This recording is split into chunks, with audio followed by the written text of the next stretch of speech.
സഹോദരങ്ങളെ, തിരക്കിലല്ലല്ലോ, ഒരു 4 മിനിറ്റ് കേട്ടോ, ഒന്ന് കേട്ടിട്ട് പോകണം. ടോക്കല്ല, ഒരു അത്യാവശ്യ കാര്യം പറയാൻ വേണ്ടിയിട്ടാണ്. ബഹുമാനപ്പെട്ട ഡാനിയൽ പോണ്ടത്തിലച്ചൻ ഇന്നലെ വൈകുന്നേരം ഇട്ട ഒരു ചെറിയ ഒരു പ്രാർത്ഥനാ നിർദ്ദേശം നിങ്ങൾ കേട്ട് കാണും എന്ന് ഞാൻ വിചാരിക്കുന്നു. കേട്ടിട്ടില്ലെങ്കിൽ ദയവായിട്ട് നിങ്ങൾ നിർബന്ധമായിട്ട് അത് കേൾക്കണം കേട്ടോ. ഞാൻ ഇന്നലെ വൈകുന്നേരം നമ്മുടെ ചെറിയ ടോക്കില്ലേ, ആ ചെറിയ ടോക്കിൽ അതേ കാര്യം തന്നെ ഒരു പ്രാർത്ഥനയെ കുറിച്ച് പറഞ്ഞിട്ടുണ്ടായിരുന്നു. വീണ്ടും പ്രാർത്ഥിച്ചു കഴിഞ്ഞപ്പോൾ അതൊന്നുകൂടി വിവേചിച്ച് ശരിക്കും ഒന്ന് ഒരുങ്ങി പ്രാർത്ഥിച്ച് നിങ്ങളോട് എല്ലാവരും പറഞ്ഞത് ശക്തമായിട്ട് തോന്നൽ വന്നതുകൊണ്ട് വിവേചിച്ച് പലരോടും ഇന്ന് പ്രാർത്ഥിച്ചതിന് ശേഷവും കൂടിയാണ് ഞാനത് നിങ്ങളോട് പറയുന്നത് കേട്ടോ. നമ്മുടെ സഹോദരൻ, നമുക്കറിയാം നമ്മുടെ ജീവിതങ്ങളിൽ പലപ്പോഴും ഇപ്പം നമ്മുടെ കുടുംബത്തിലൊക്കെ ചിലപ്പോൾ നമ്മുടെ കുട്ടികളോടൊക്കെ മോനെ സൂക്ഷിച്ച് പോകണം, തെന്നി വീഴും എന്നൊക്കെ പറയുന്നതിൻ്റെ അർത്ഥം എന്നാ? തെന്നി വീഴാതിരിക്കാൻ വേണ്ടിയിട്ടാണ്. നമ്മൾ ദൂരദേശത്തേക്ക് മക്കളൊക്കെ പഠിക്കാൻ പോകുമ്പോൾ ഇതേപോലെ തന്നെ പറയും. അപ്പോൾ നമ്മളിവിടെ വളവൊക്കെ തിരിയുമ്പോൾ പല അപകടങ്ങൾ ഉണ്ടാകാതിരിക്കാനുള്ള മാർഗനിർദ്ദേശങ്ങളുണ്ട്. ബൈബിളിൽ പ്രാർത്ഥിക്കാനുള്ള മുന്നറിയിപ്പുകൾ നൽകുക എന്ന് പറയുന്നത് വളരെ പ്രധാനപ്പെട്ടതാണ്. ഇത് ചോദിയേ, ഈശോയുടെ ജെറുസലേം അല്ലെങ്കിൽ പീഡാസഹനം, കുരിശമരണം, അതിനു മുമ്പല്ല അപ്പോസ്തലന്മാരോട് ശരിക്കും പ്രലോഭനത്തിൽ അകപ്പെടാതിരിക്കും ഉണർന്നിരുന്ന് പ്രാർത്ഥിക്കാൻ ഈശോ ആവശ്യപ്പെടുക. ഈശോ പത്രോസിനോട് പറഞ്ഞു, കോഴി കൂവും, തള്ളിപ്പറയ സാഹചര്യം വരും. അതെന്തിനു വേണ്ടിയിട്ടാ? അതിൽ വീഴാതിരിക്കാനും പ്രാർത്ഥിക്കാനും ഒരുങ്ങാനും വേണ്ടിയിട്ടാ. ഇനി ഈശോയുടെ 2ാമത്തെ ആഗമനത്തോടനുബന്ധിച്ച് ഉണ്ടാകുന്ന ഒരുപാട് കാര്യം അവിടെ എല്ലാം പറഞ്ഞിരിക്കുന്നത് എന്താ? ഒരുപാട് പ്രാർത്ഥിക്കണം, ഒരുപാട് അങ്ങനെ ഒരുങ്ങാനാണ് ഈശോ ഒരുപാട് കാര്യങ്ങൾ ബൈബിളിൽ ഒരുങ്ങിയിരിക്കാനാണ് പറയുന്നത്. പരിശുദ്ധ അമ്മ ലോകത്തിൽ പ്രത്യക്ഷപ്പെട്ടതില് ഔദ്യോഗികമായിട്ട് സഭ അംഗീകരിക്കപ്പെട്ടിട്ടുള്ള എല്ലാ സ്ഥലങ്ങളിലും അമ്മ എന്നാ പറയുന്നത്? ഒരുപാട് പ്രാർത്ഥന നടത്തണം, പരിഹാരങ്ങള്, പ്രായശ്ചിത്തങ്ങള്. അപ്പോൾ സഭയുടെ ഒരു അടിസ്ഥാന രീതിയാണ്. വിശുദ്ധാത്മാക്കള് അനേക സ്ഥലങ്ങളിൽ ഇതേ കാര്യങ്ങൾ തന്നെ പറഞ്ഞിട്ടുണ്ട്. ഞാൻ പറയുന്നത് ഹംഗറിയിലെ സിസ്റ്റർ നഥാലിയ, ആ സിസ്റ്ററോട് ദൈവത്തിന്റെ ആത്മാവ് സംസാരിച്ചു. അവിടെ ചില കാര്യങ്ങൾ പ്രാർത്ഥന നടത്താൻ വേണ്ടി പറഞ്ഞു. പക്ഷെ ആദ്യം അത് സീരിയസ് ആയിട്ട് ആരും എടുത്തില്ല. അപ്പൊ അതിന്റെ പ്രത്യാഘാതങ്ങൾ അവിടെ ഉണ്ടാവുകയും ചെയ്തു. അതുകൊണ്ട് എന്റെ സഹോദരങ്ങളെ, ബൈബിൾ അധിഷ്ഠിതമാണ്, സഭ പഠിപ്പിക്കുന്നതാണ്. പ്രാർത്ഥനയ്ക്ക് ആഹ്വാനം ചെയ്യുക എന്നുള്ളത് പുരോഹിതന്റെ ദൗത്യവുമായിട്ട് ബൈബിൾ പഠിപ്പിക്കുന്നുണ്ട്.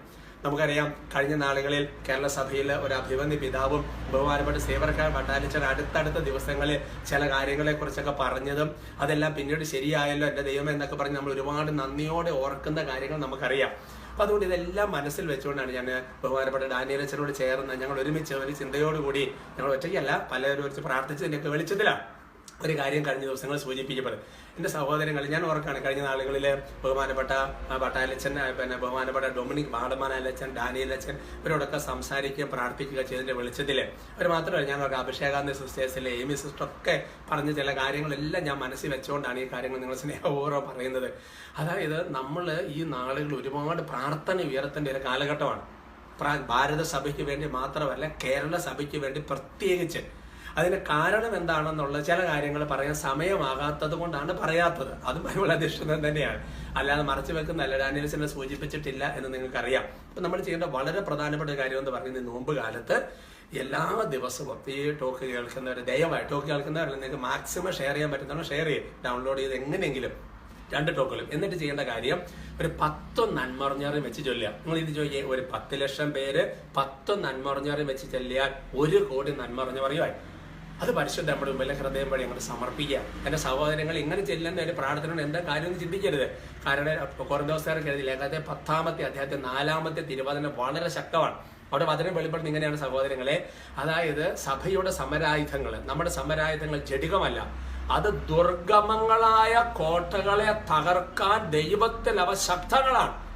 അതുകൊണ്ട് സഭയ്ക്കെതിരെ വരുന്ന അകത്തുനിന്ന് പുറത്തുനിന്നുള്ള പ്രതിസന്ധികളെ തകർക്കാൻ ശക്തമാണ് സഭയുടെ സമരായുധങ്ങൾ. പരിശുദ്ധ അമ്മ എല്ലാ പ്രതിസന്ധിയുടെ കാലഘട്ടത്തിൽ ഇടപെട്ടിട്ടുണ്ട്. അതുകൊണ്ട് എൻ്റെ സഹോദരൻ ആത്മീയ പ്രചോദനത്തിലാണ് ഞാനിത് പറയുന്നത്. അതുകൊണ്ട് വളരെ ഗൗരവത്തിൽ ഇത് എടുക്കണം. കേൾക്കുന്ന മാക്സിമം പേരെ അറിയിക്കണം, ഷെയർ ചെയ്യണം, പറയണം. എന്നിട്ട് ഇതിങ്ങനെ പ്രാർത്ഥിച്ച് ബഹുമാനപ്പെട്ട ഡാനിയലിനെ ചെറുത് പറ്റുവാണെങ്കിൽ പെന്തക്കോസ്ത് വരെ എടുക്കാൻ വേണ്ടി പറഞ്ഞു. അങ്ങനെ ഈ 2 ടോക്കും ഒന്ന് കേൾക്കുകയും ചെയ്യണം കേട്ടോ. അതുകൊണ്ട് ഒരൊറ്റ മനസ്സോടെ വേറെ ഒരു നിയോഗം വെക്കരുത്.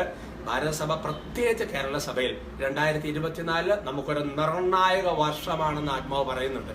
അതുകൊണ്ട് എൻ്റെ പ്രിയപ്പെട്ട സഹോദരങ്ങൾ നമുക്ക് നന്നായിട്ട് ഒരുങ്ങണം, നന്നായിട്ട് പ്രാർത്ഥിക്കണം. വലിയ ദൈവാനുഗ്രഹം ഉണ്ടാകും. അപകടങ്ങൾ വരുന്നതിനെ കുറിച്ചല്ല ഞാൻ പറയുന്നത്, വലിയ ദൈവാനുഗ്രഹം ഉണ്ടാകാൻ വേണ്ടിയിട്ടാണ്. അതുകൊണ്ട് നമുക്ക് ഒരുമിച്ച് കൈകോർക്കാം. ഈ പ്രാർത്ഥന ഒന്ന് പൂർത്തിയാക്കാൻ ഈശോ പ്രത്യേകം കൃപ തരണം. അപ്പൊ ഞാൻ നിങ്ങളെ ഒന്ന് ഈശോയുടെ നാമത്തിൽ ഈ അച്ഛന്മാരുടെ എല്ലാവരുടെ സഭയുടെ കൂട്ടായ്മ ഒന്ന് ബ്ലെസ് ചെയ്യാം.